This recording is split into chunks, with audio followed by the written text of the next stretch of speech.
We're back, ladies and gentlemen, the Fortune Heights Snow Polo World Cup 2014, and we've got ourselves a tough battle here. The Canadians taking on the French. We've got 6 minutes here for the second Chukka. Canada with a 1-goal lead after that first torrid battle that they had out here on the snow. Ponies are really showing us what they've got here today. Horse manager here, Derek Reed for the Metropolitan Polo Club, really putting together a great string of ponies for these international players to play. You know, it's very difficult to mount these visiting teams, and for him to have put together a string of ponies like this, it is a credit to him. But the ball's now being thrown in, and it's going to be all the players spinning around looking to see who's come up with it, but it's going to be Rigaud for France. Now on the attack, he's got a little bit of distance. Will they be the first team to score? No, it's gone wide to the right. Rigaud, he'll be ruining the day.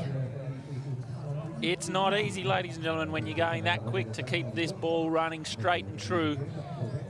And you'll see the slow-mo here. He had it there for all money, and at the end there was 6 inches.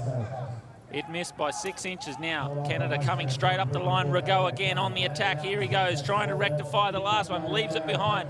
Clearing shot there by Clement Delforce for France. Now hooked out of it, unfortunately, the Canadian. Then he went for the back shot, didn't quite get it. Now Rigaud, he's back in there now. He's going to try and keep this one in, but it's gone over the back line. So Brandon Phillips probably could have got a foul hook there on that on the upswing, but umpires didn't see it. So a little bit of luck going the way of the French there, but in the end it's gone out over the back, and it'll be Canada with a hit in. So look at those little kids out there enjoying their polo. Future polo stars. Get into it. Anyway, here we go. Rigaud again, backs it. But it's been left there for Phillips. Brandon Phillips, the number 2 for Canada, on the chestnut pony. Can't get around. Now he's there. He's got no one on him, but he's been left it alone for his number 1, Marcelo Abbiati for Canada now, the number 1. Over on the boards. Can't quite get the wood on it there because he would have hit the boards if he'd done the full swing. So now it's Phillips looking to hit it across to Offen, Todd Offen for Canada. Now gets a big ride-off there, huge ride-off, but a clearing shot there by Nagumu for France. Lovely shot now. Who's going to be back there? It is Todd Offen. Todd Offen backs it. Now here he goes, Phillips for Canada. End-to-end polo here. Now they're just about to go inside their side of halfway, but it's been kept out by our man again, Rigaud. Who's got it now? Clement Delforce. Nagumu for France, backs it towards the goal mouth. Kept out of it is Marcelo Abbiati now for Canada. He keeps it out. Next is Brandon Phillips here for Canada. Hooked again, appeals for the foul, and the whistle comes.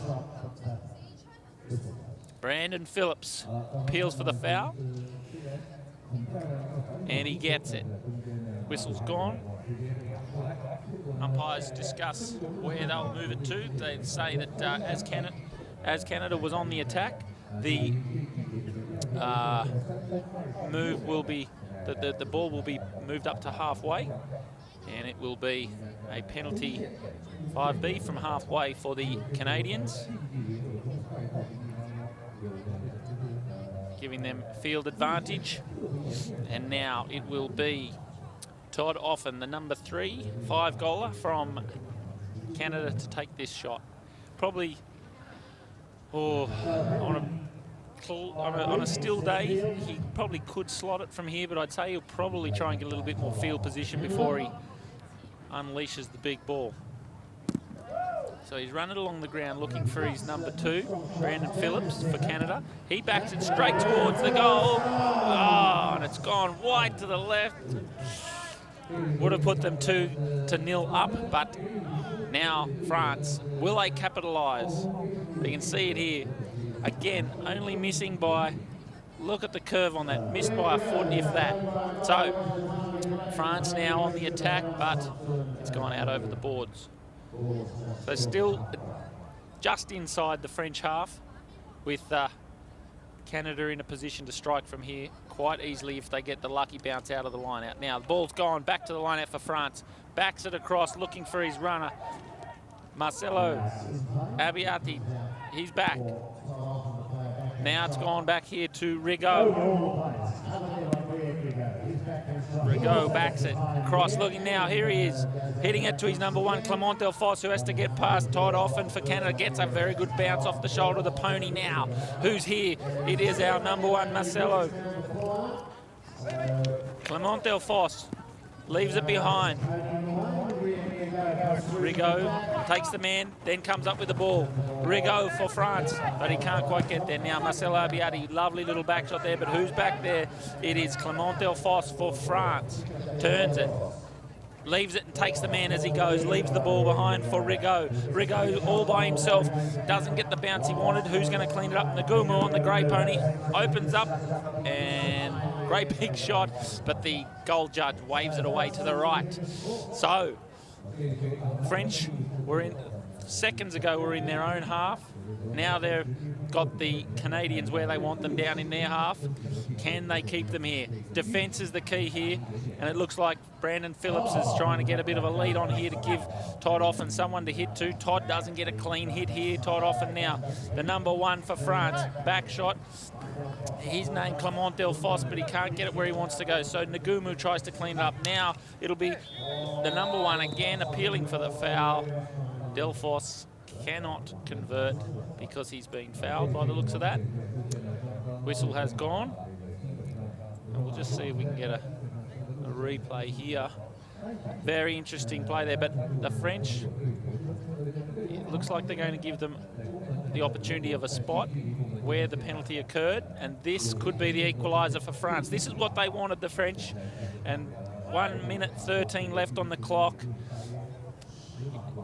of the second chukker, and it will be Rigaud rolls the ball through, and it's goal time for France.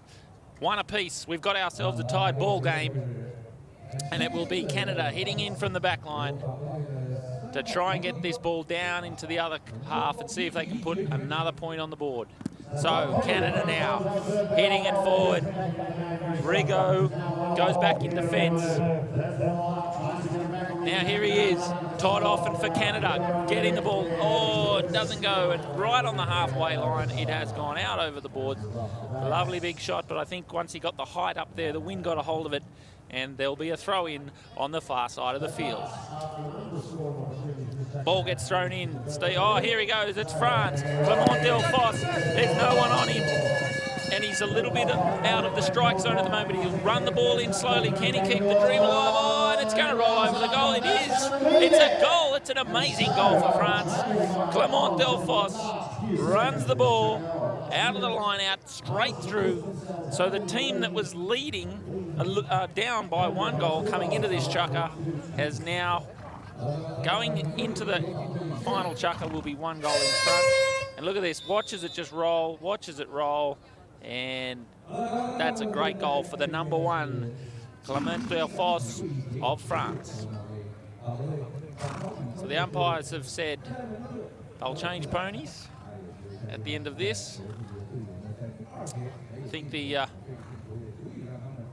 Canadians were appealing for a foul there, but it didn't quite come. So at the end of the second chukker, it'll be France going into the third chukker, 2-1 in front as we go to a break here at Fortune Heights Snow Polo World Cup 2014.